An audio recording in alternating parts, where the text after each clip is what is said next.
सर्वशक्तिमान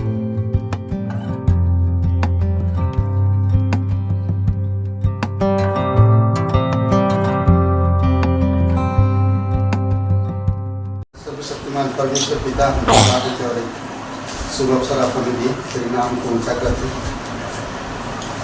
धन्यवाद आपकी करुणा के लिए, हर दिन हमें नया करता है। तेरे वचनों के लिए जो हमारी जीवन की शुद्धता और पवित्रता में अगुवाई करता है और हमें बुद्धि और समझ प्रदान करता है। धन्यवाद पवित्र आत्मा जो हमें तेरी समझ को हमें समझने में मदद करता, सिखाता और आपकी उद्देश्य में अगुवाई करता है। उसके लिए प्रभु धन्यवाद देते हैं। पिता हम प्रार्थना करते कलीसिया के प्रत्येक भाई बहनों के लिए, प्रत्येक परिवारों के लिए, उनके जीवन के लिए प्रार्थना करते हैं। आप उन्हें बल और शक्ति दीजिए, आपकी अनुग्रह आपकी दया रहे। परमेश्वर उनके परिवार के लिए भी प्रार्थना करते हैं। अनिल जी उनके परिवार के लिए, जय प्रकाश जी को धन्यवाद देते हैं। इन सभी लोगों के लिए रचना प्रभु यीशु दया और कृपा जीवित और पराक्रमी परमेश्वर धन्यवाद देते प्रभु यीशु। राजाओं का राजा तो प्रभु का प्रभु अभिषेक कर इस सभा से तेरी अनुग्रह में तेरी दया में तो यीशु मसीह के नाम से मांगते हैं।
सामर्थ्य और अपनी योजना दिखाता और उन्हें भेजता है।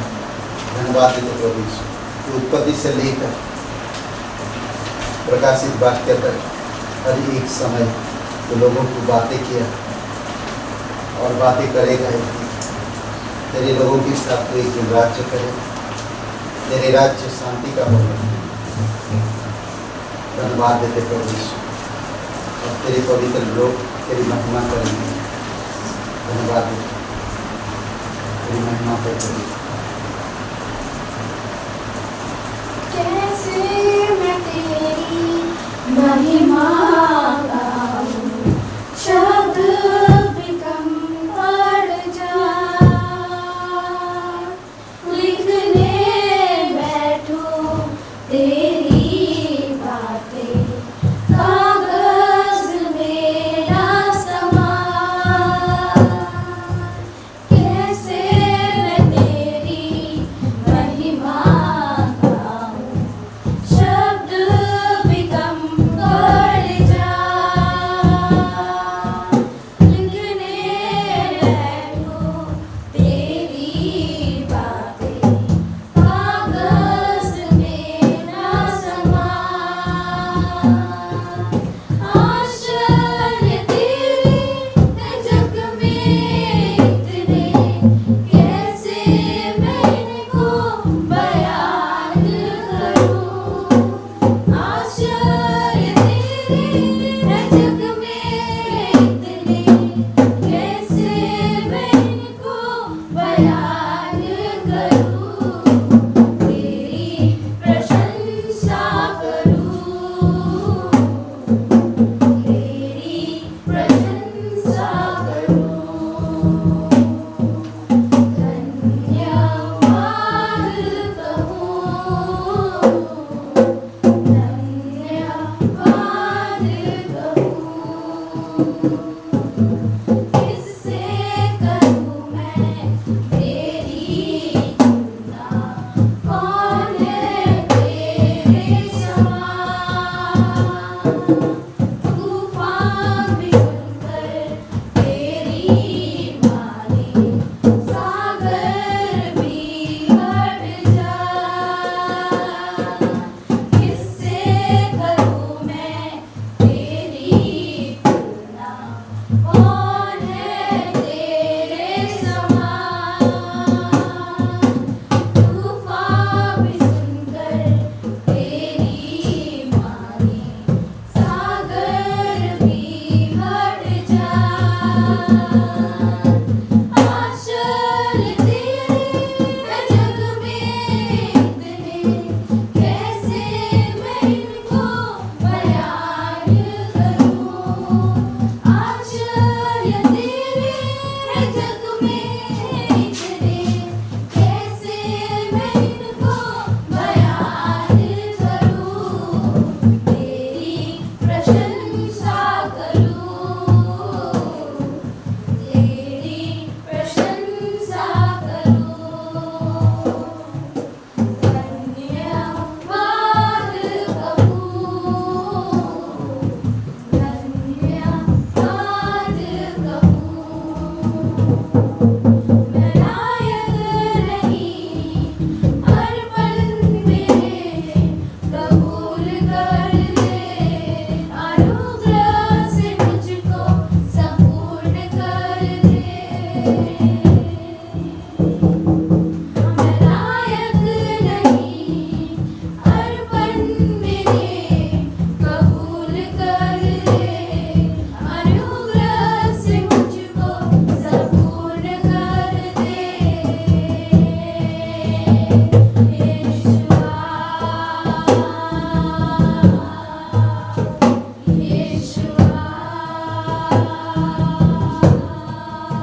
धन्यवाद प्रभु यीशु।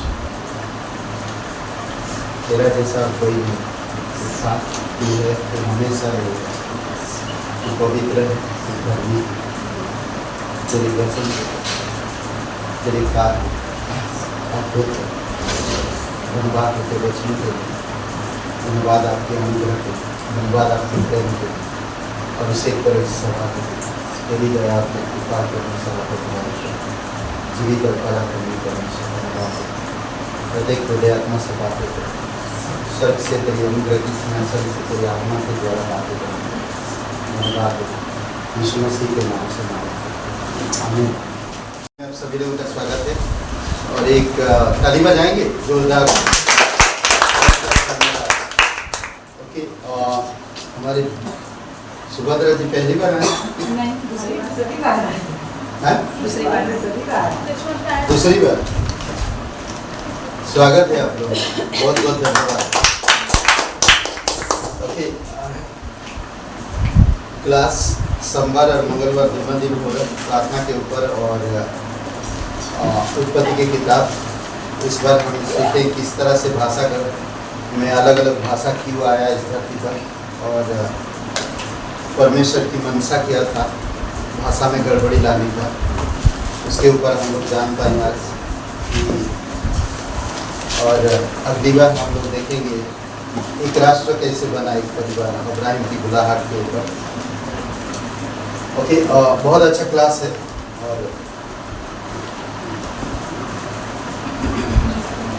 ओके, तो रविवार को 10:30 बजे सभा है, तो याद रखिए समय पर आइए ताकि जल्दी ख़त्म हो, ठीक है। और बस इतना ही सूचनाएं। आइए हम लोग भेंट के लिए प्रार्थना करते हैं। जीवित और पराक्रमी परमेश्वर पिता हम धन्यवाद देते हैं तेरी अनुग्रह के लिए। तो पापियों के लिए इतनी बड़ी कुर्बान होना ये साधारण बात नहीं है। हर एक लोगों को जीवन देने के लिए एक पवित्र मेमने की ज़रूरत था और वो मेमना तू है जो पूरी जगत की हर एक पीढ़ी के लोगों के लिए तू बलिदान हुआ। और इतना ही नहीं बल्कि तीसरे दिन तू जिंदा होकर सभी को बताया मार्ग, सत्य और जीवन में ही बिना मेरे द्वारा तो पिता के पास नहीं पहुँचे। इस प्रतिज्ञा के लिए धन्यवाद देते प्रभु यीशु। तेरी महिमा करो, अभिषेक करो प्रत्येक हृदय में, यीशु मसीह के नाम से मांगते हैं, आमीन।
तक पढ़िए, ठीक है। 35 से यूहन्ना पहला अध्याय 35 से 51 तक, 51, 35 से 51। आज हम लोग देखेंगे, जो बात करेंगे और वो है यीशु ने कहा। यीशु ने कहा।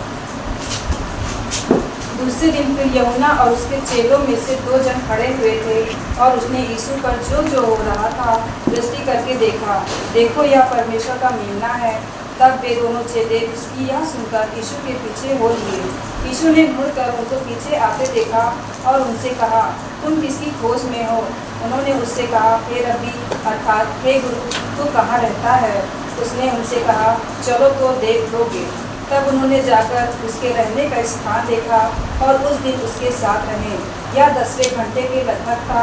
उन दोनों में से जो यूहन्ना की बात सुनकर यीशु के पीछे हो लिए थे, एक शामौन पतरस का भाई अंद्रियास था। उसने पहले अपने सगे भाई शामौन से मिलकर उससे कहा, हमको ख्रिस्त अर्थात मसीह मिल गया। वह उसे यीशु के पास लाया। यीशु ने उस पर दृष्टि करके कहा, तो यूहन्ना का पुत्र शामौन है, तो कैफा अर्थात पतरस कहलाएगा। दूसरे दिन यीशु ने गलील को जाना चाहा। वह फिलिप्पुस से मिला और कहा, मेरे पीछे हो ले। फिलिप्पुस अंद्रियास और पतरस के नगर बैतसैदा का निवासी था। फिलिप्पुस नतनएल से मिला और उससे कहा, जिसका वर्णन मूसा ने व्यवस्था में और भविष्यवक्ताओं ने किया है, वह हमको मिल गया।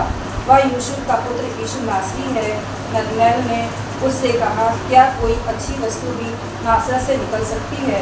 फिलिप्पुस ने उससे कहा, चलकर देख ले। यीशु ने नतनएल को अपनी ओर आते देखकर उसके विषय में कहा, देखो, यह सचमुच इस्राएली है, इसमें कपट नहीं। नतनएल ने उससे कहा, तू मुझे कैसे जानता है? यीशु ने उसको उत्तर दिया, इससे पहले कि फिलिप्पुस ने तुझे बुलाया, जब तू अंजीर के पेड़ के तले था, तब मैंने तुझे देखा था। नतनएल ने उसको उत्तर दिया, हे रब्बी, तू परमेश्वर का पुत्र है, तू इस्राएल का महाराजा है। यीशु ने उसको उत्तर दिया, मैंने जो तुझसे कहा कि मैंने तुझे अंजीर के पेड़ के तले देखा, क्या तू इसमें विश्वास करता है? तू उससे भी बड़े बड़े काम देखेगा। फिर उससे कहा, मैं तुमसे सच सच कहता हूँ, तुम स्वर्ग को खुला हुआ और परमेश्वर के स्वर्गदूतों को मनुष्य के पुत्र के ऊपर उतरते और ऊपर जाते देखोगे। यीशु ने कहा, आइए हम लोग प्रार्थना करते हैं। जीवित और पराक्रमी परमेश्वर पिता, हम धन्यवाद देते हैं आपकी आत्मा की अगुवाई में हमारे हृदय और मन में बातें करना, तेरे वचनों को बसने देना, समझ देना, सिखाना पिता। हम सीखना चाहते हैं, तेरे वचनों के अनुसार जीवन जीने के लिए आप हमें अगुवाई करें। धन्यवाद देते प्रत्येक को जो आपने यीशु मसीह के नाम से मांगते हैं, आमीन।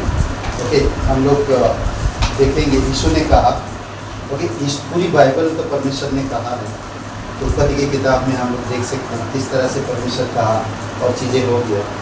और हम लोग यहाँ पर देखेंगे यीशु ने कहा। यीशु जब कहा तो हमें उसकी बातों का अनुसरण करना चाहिए, सुनना चाहिए और उसके आधार पर हमें जीवन को ढालना चाहिए। जब यीशु कुछ कहता है तो वो हो ना। पुरानी नियम में हम उत्पत्ति की किताब में देखें, परमेश्वर जो कहा वो हुआ है, तो हमें वो याद रखना है। यीशु के कथन परमेश्वर का संदेश लाते हैं। यीशु के जो कथन है, इस संदेश में परमेश्वर का संदेश आज लाएंगे हम। वे हमारे लिए एक ढांचा है ना, हमारे लिए। अगर आप यीशु मसीह पर भरोसा रखते हो, आप उसको फॉलो कर रहे हो और आप परमेश्वर को जानते हो, तो आप एक ढांचा बनाना होगा जो हमें जीवन और सेवा में एक आकार देते हैं। समझ रहे? वे हमारे लिए एक ढांचा है। ये जो यीशु ने जो संदेश लाया हमारे लिए ना, वो हमारे लिए एक ढांचा है। हमें जीवन और सेवा में आकार देते हैं और वे हमें बनाए रखते हैं। बनाए रखने के लिए, आकर्षित करने के लिए एक क्या है? चुंबक। समझ रहे हैं? चुंबक की तरह वो हमें खींचता है, आकर्षित करता है। समझ रहे हैं? चुंबक क्या काम करता है? खींचता है ना। और चुंबक क्या करता है? दो चीजों को एक में जोड़ता भी है। जोड़ता भी है। और क्या करता है? और क्या करता है चुंबक?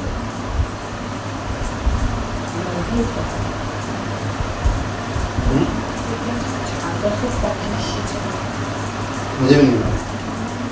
बहुत सारी चीजें काम करता है चुंबक। अगर एक कोई भी इलेक्ट्रॉनिक सामान में चुंबक ना हो तो वो चलेगा नहीं। आवाज को खींचने के लिए भी, बिजली को खींचने के लिए भी, हर एक तरह में अलग अलग जगह पे चुंबक की कार्य रहता है, अलग अलग पार्ट में, अलग अलग जगहों पर। अभी एक स्पीकर में तो पूरी तरह से चुंबक है, आवाज़ को बाहर फेंकने के लिए या आवाज़ को बढ़ाने के लिए, आवाज़ को सही तरह से रखने के लिए।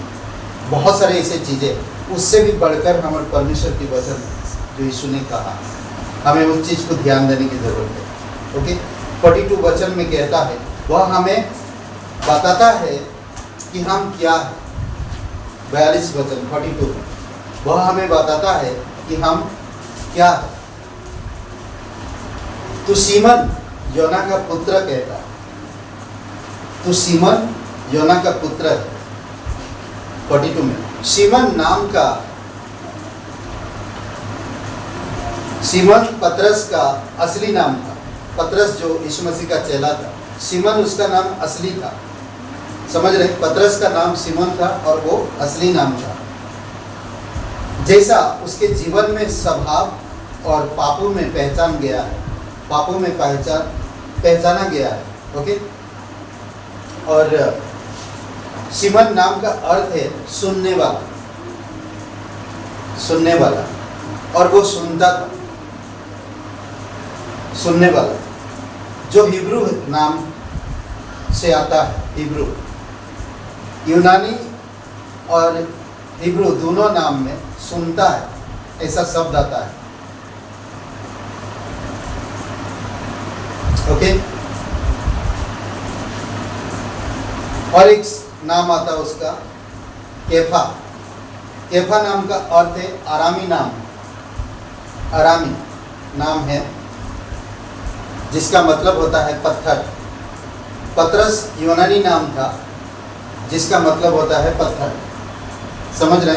पर सीमन नाम सुनने वाला, उसने परमेश्वर को सुना, फिर परमेश्वर ने उसके नाम को बदला, एक पत्थर रखा, और पत्थर चट्टान पे रखा गया, नीम पर।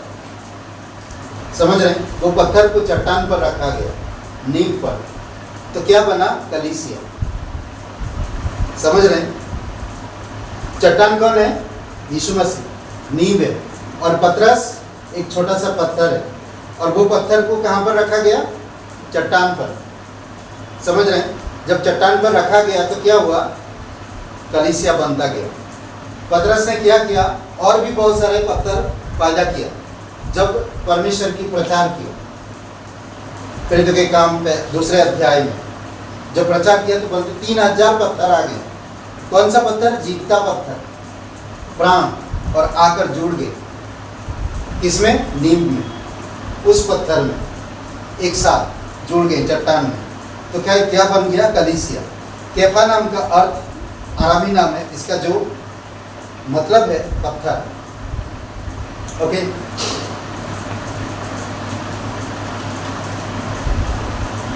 वह पहला ये था कि वह हमें बताता कि हम क्या है। पहले उसका स्वभाव और पाप में पहचाना गया, उसकी नाम का मतलब ही था सुनने वाला। वो यीशु को सुना। यीशु ने क्या कहा? चल गहरे पानी में ले चल। लूका का 5वां अध्याय में गहरे पानी में जाल डाल। तो वो गया, बोलता प्रभु फिर भी हम दिन रात भर तो मेहनत किया, हम कुछ भी हाथ में नहीं आया। तो फिर भी उसने क्या कहा कि नहीं, तुम्हें चलना, जाल डालना है। और जाल डाला, गहरे पानी में जाल डाला, और जब जाल डाला तो क्या है? मछलियाँ, बहुत से मछलियाँ आई। ओके, वो हमें बताता कि हम क्या हैं।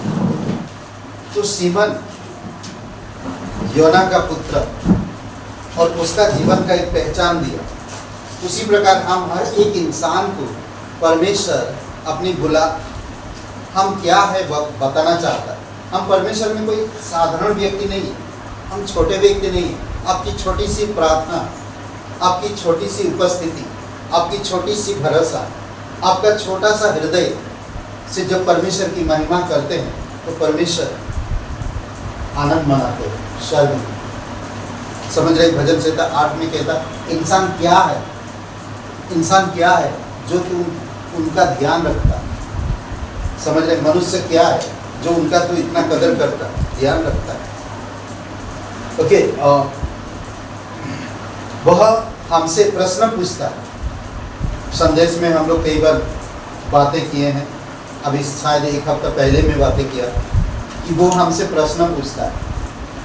प्रश्न ये है, जब हम उसे ढूंढते हैं, जब हम उसे ढूंढते हैं, यीशु मुड़ा और देखा, पूछा, तुम किसे ढूंढते हो?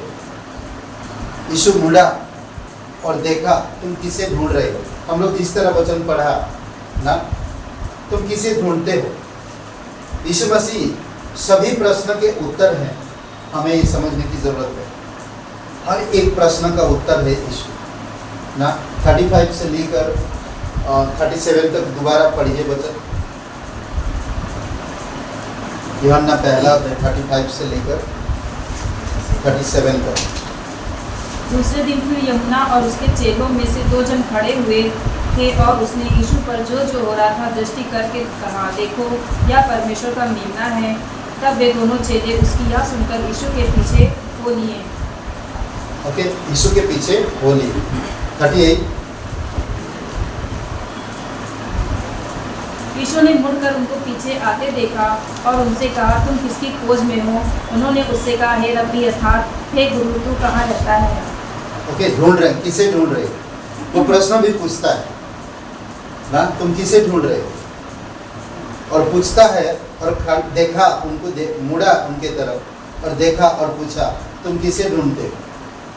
परमेश्वर बहुत सावधानी पूर्वक और आराम से वो हम लोगों से बातें करता है, बड़ी बड़ी प्रेम भाव से बातें करता है और इनसे भी पूछ रहा है। समझ रहे हैं? और 39 में हमें न्योता देता है, हमें न्योता देता है अपने साथ रहने का।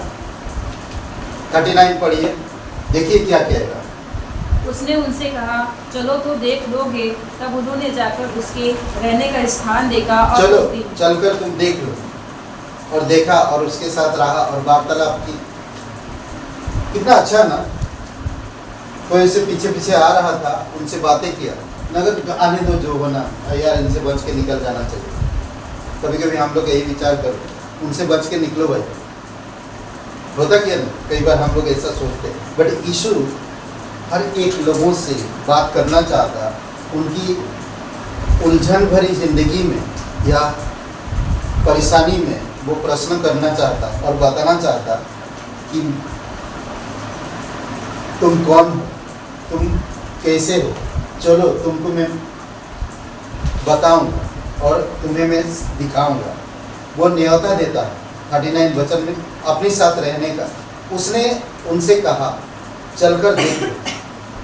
यदि हम उसके पास आते हैं तो फिर हम उसके साथ रहना भी चाहते हैं, क्योंकि उसकी बातों में मिठास है, उसकी बातें हमारी मन को शांति ले आता है, उसकी बातें हमारे हृदय को आराम देता है।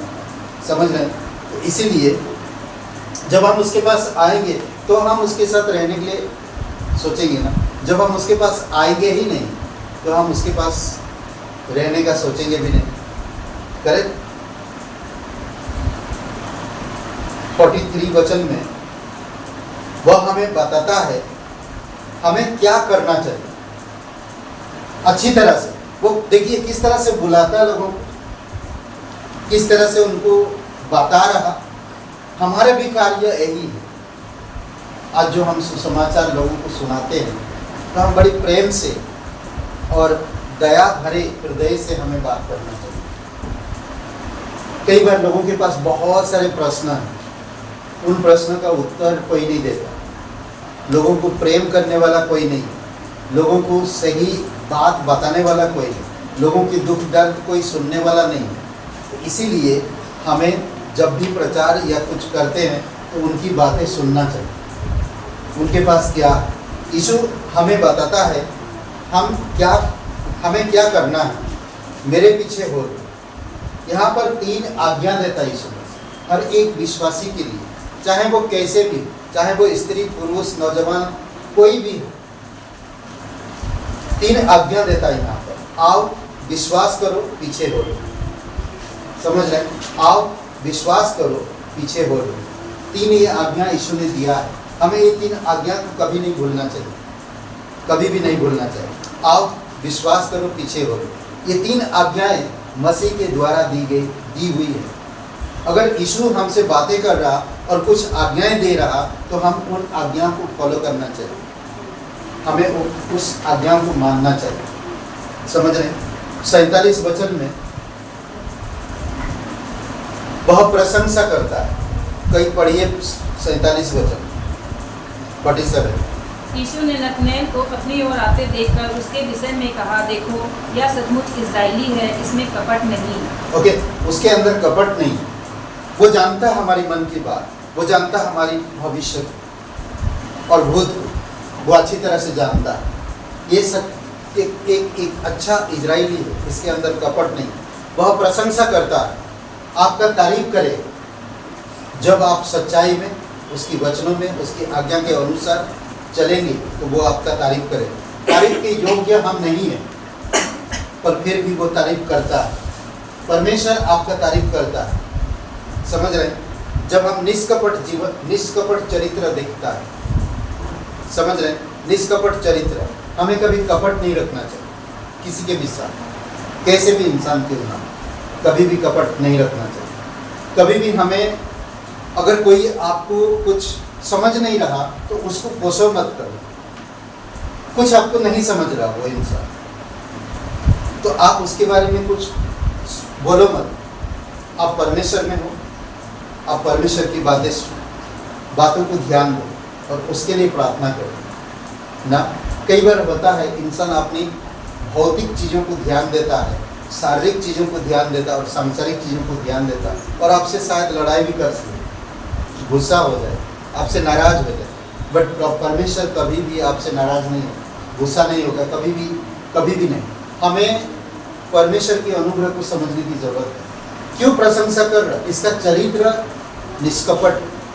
उसे कहा भी, यीशु ने उससे कहा, उसने नाथनिएल की निष्कपटता को देखा और उसे आज्ञा दी। समझ रहे? कुछ देखा आपके अंदर परमेश्वर, और परमेश्वर व्यक्तिगत बात करना चाहता। जब हम उस पर भरोसा रखें, जब हम उसके पीछे बोले व्यक्तिगत रूप से, हर एक लोगों को अच्छी तरह से जानता है परमेश्वर। समझ रहे हैं? प्रशंसा करता है। 48 में वह हमारे प्रश्न का उत्तर देता है।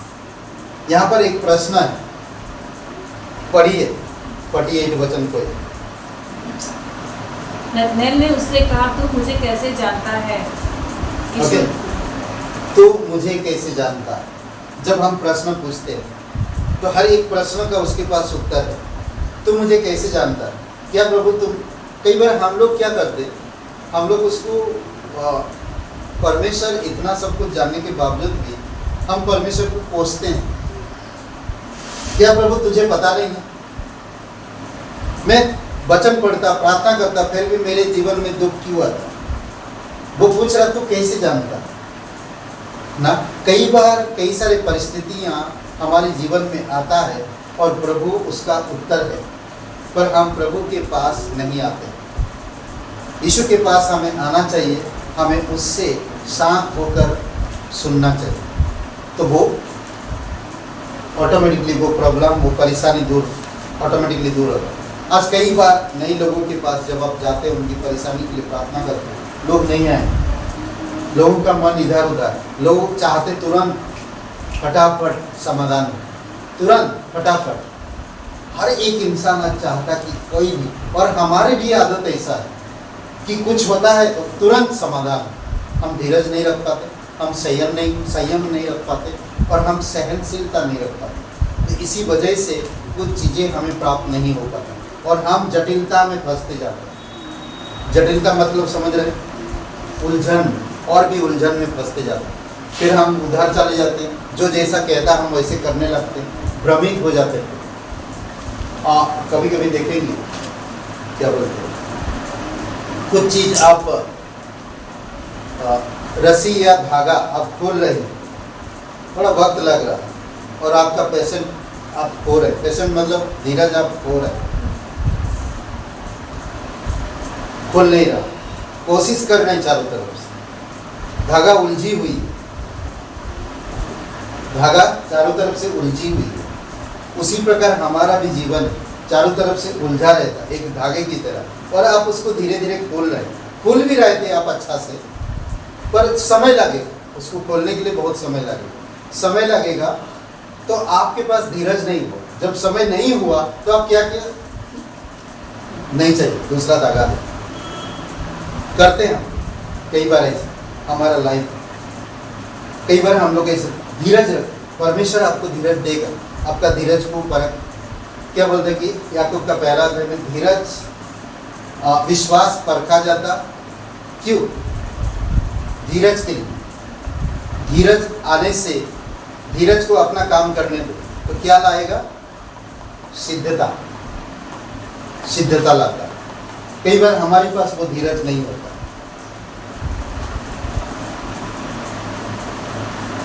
50 में वह हमारे आशा से अधिक वादा करता है। जो हम आशा रखते हैं ना, उससे कई गुना ज़्यादा वादा करता है, और वो पूरा भी होता है। कई बार वो वादा पूरा इसलिए नहीं होता क्योंकि हम परमेश्वर की आज्ञा के अनुसार नहीं करते। इस वजह से 50 वचन पढ़िए।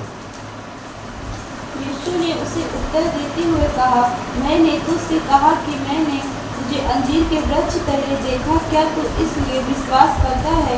तू इनसे भी बड़े बड़े काम देखेगा। अद्भुत है ना, बड़े बड़े काम देखे। उसका असर, भाई मैं तेरे विषय में थोड़ा सा बताया, तू अंजीर के पेड़ के तले था, उससे पहले मैं तुझे जानता, तो इस बात से तू मुझसे भरोसा करता, इससे भी बड़े बड़े काम देखे। तू कभी पानी के ऊपर चलते हुए देखा, वो देखेगा। तू कभी मुर्दों को जिलाते हुए देखा, वो देखेगा।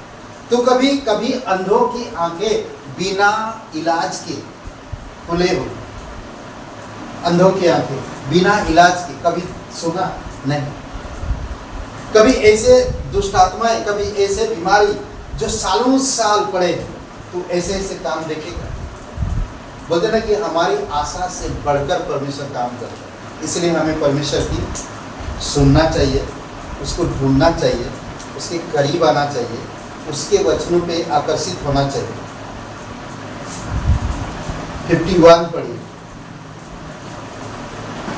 उसने फिर कहा, मैं तुमसे सच सच कहता हूँ कि तुम स्वर्ग को खुला और परमेश्वर के स्वर्गदूतों को मनुष्य के पुत्र पर नीचे आते और ऊपर चढ़ते देखोगे। अद्भुत है। ये भी बात याकूब की कहानी याद है। याकूब भी यही सपना देखा था जब उसके भाई के डर से भाग गया था। याद है कहानी? भाग गया था अपने मामा के घर, जाते जाते रास्ता में वो थक जाता है और एक पत्थर में सर रख के सो जाता है। और उसको क्या दर्शन मिलता है? खुला हुआ स्वर्गदूत उतर रहे हैं, चढ़ रहे हैं, परमेश्वर के दूत नीचे आ रहे हैं, जा रहे हैं ना। उसी प्रकार यहाँ पर कहता है, जो अदृश्य है वह हमें उसे देखने देता है। कितनी सौभाग्य है आप लोगों के अंदर ना। आज जो कोई प्रभु यीशु मसीह पर विश्वास करते वो कितनी सौभाग्य। जो चीज़ें अदृश्य है, दिखता नहीं कभी हमारी इस आंखों से, परमेश्वर कहता उन चीज़ों को मैं तुम्हें दिखाऊंगा और मैं तुम्हें बताऊंगा। अद्भुत है। अदृश्य, वह कहता है तू देखेगा। जो वस्तु हिलती है उसके पीछे वह हमारी अगुवाई करता है। जो वस्तु हिलती है उसके पीछे हमारी अगुवाई करता है और हमें योग्य बनाता है कि हम उस शक्ति को देखें जो उसे आगे बढ़ाती है।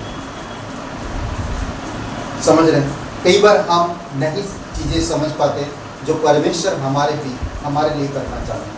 परमेश्वर सच्चा है और वो हर एक इंसान के लिए, हर एक लोगों के लिए उसके पास योजना है। उसके पास उस योजना में जब हम उतरते हैं तो परमेश्वर कहता कि आगे मैं तुम्हारे लिए बहुत कुछ रखा। जाने छोटी छोटी गेम आपको देखने मिलेगा अभी शॉर्ट में, रील में, बहुत अभी गेम, इतना गेम होता है, इतना गेम है। गेम क्या होता है? जिन परमेश्वर को ऐसा नहीं है। परमेश्वर जो कहता है वैसा करेगा।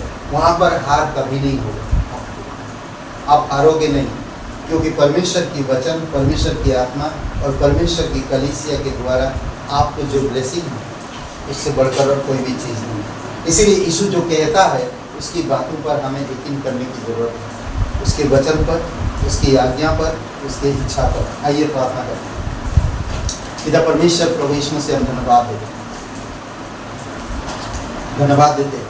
आप हर एक लोगों को बुलाता है, वो क्या है बताता है, उनकी सवालों का जवाब देता है, उनसे पूछता है, उनकी प्रशंसा करता है, उनको योजना दिखाता है, आशा से भी बढ़कर करता है। तो धन्यवाद देते प्रभु यीशु, तेरी महिमा करते, प्रत्येक हृदय आत्मा को स्पर्श करो, तेरी दया और कृपा के अनुसार अगुवाई करो। सारा आदर, सारा महिमा हमको दे देते प्रभु यीशु। धन्यवाद देते, जीवित और पराक्रमी परमेश्वर, अभिषेक करो प्रत्येक लोगों को। कलीसिया के मुकेश जी के लिए प्रार्थना करते हैं, आप उनको छूना पिता, उन्हें जो भी चोट लगी, दर्द, यीशु तेरे नाम से दूर होने पर विश्वास के साथ प्रार्थना करते हैं। धन्यवाद देते यहाँ पर सभी लोगों के लिए, उनकी हृदयात्मा से बातें करें। धन्यवाद यीशु मसीह के नाम से मांगते हैं, आमीन।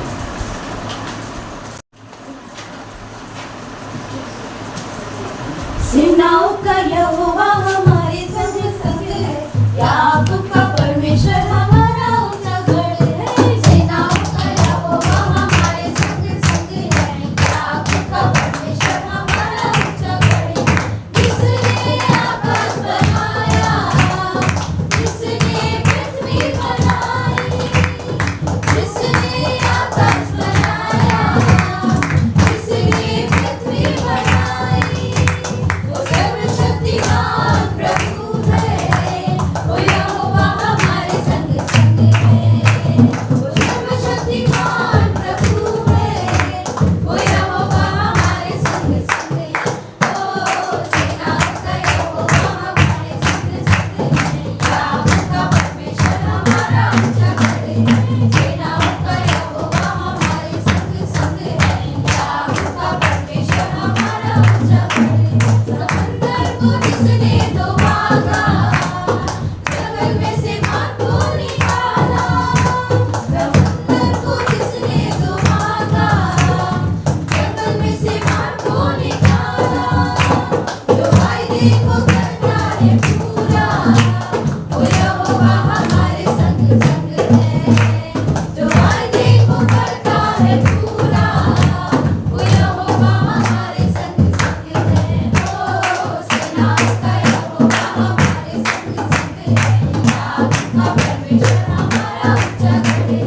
सेनाओं का यहोवा हमारे संग संग है, याकूब का परमेश्वर हमारा ऊंचा गढ़ है। चादर को जिसने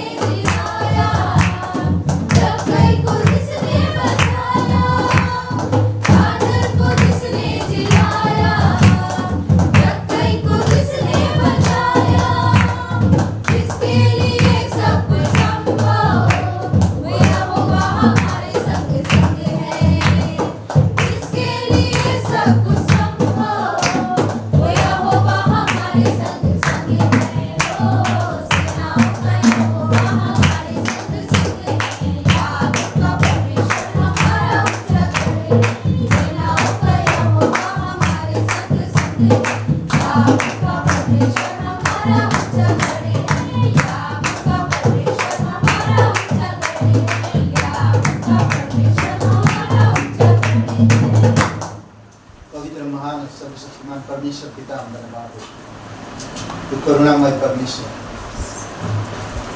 पिता। हम जानते हैं तू प्रेमी है और हर एक मनुष्य पापी है और आपसे दूर हुए, पर आप नहीं चाहता कि मनुष्य आपके प्रेम से दूर हो। आप उनको बचाने के लिए स्वर्ग छोड़कर इस धरती पर उतर आए और हर एक पापी लोगों की अपराध और गुनाहों के लिए क्रूस पर बलिदान उनके बदले में। आज जो कोई भी इंसान तेरे बलिदान पर, तेरे जी उठने पर विश्वास करता, वो पापों से और गुनाह से क्षमा मिलता है, प्रायश्चित कर पाता है। कोई भाई बहन है आप यह नहीं जानते कि हम किस तरह यीशु पर विश्वास करें। यीशु आपसे प्यार करता है, वो आपके लिए क्रूस पर जीवन दिया है, कब्र में गया और तीसरे दिन जी उठा है। अगर आप विश्वास करना चाहते हैं, सबकी आंखें बंद है, सबकी सर झुकी हुई है। आप अगर मीडिया यूट्यूब चैनल में भी सुन रहे वचन, तो अभी इसी समय आंखें बंद करिए और मेरे साथ ये प्रार्थना सच्चे दिल से करिए। यीशु आज अभी इसी समय आपको क्षमा करना चाहता, आपको नया जीवन देना चाहता और आपको अपने कलीसिया में, अपने अनंत जीवन में लाना चाहता। अगर आप विश्वास करना चाहते, पापों से बचना चाहते, क्षमा पाना चाहते, तो मेरे साथ ये प्रार्थना करिए। कहिए, हे यीशु, मैं जानता हूँ मैं एक पापी इंसान हूँ, मैं खुद को नहीं बचा सकता। मैं धन्यवाद दे तो मेरे पापों के लिए क्रूस पर बलिदान हुआ, कब्र में गया, तीसरे दिन मरे होने से जी उठा। हे यीशु, मुझे माफ़ कर दीजिए, मेरे हृदय में आए, मुझे नया जीवन दी। अगर आप इस बात पर यकीन करते हैं, विश्वास किए, प्रार्थना किए, तो आज आप अभी इसी समय परमेश्वर का एक पुत्र कहलाते हैं और आप अनंत जीवन में प्रवेश कर चुके हैं। वचन कहता है कि आप परमेश्वर की हर एक आशीष को मिला है। आप धन्यवाद देते हैं, स्तुति महिमा करें, यीशु मसीह के नाम से मांगते हैं, आमीन।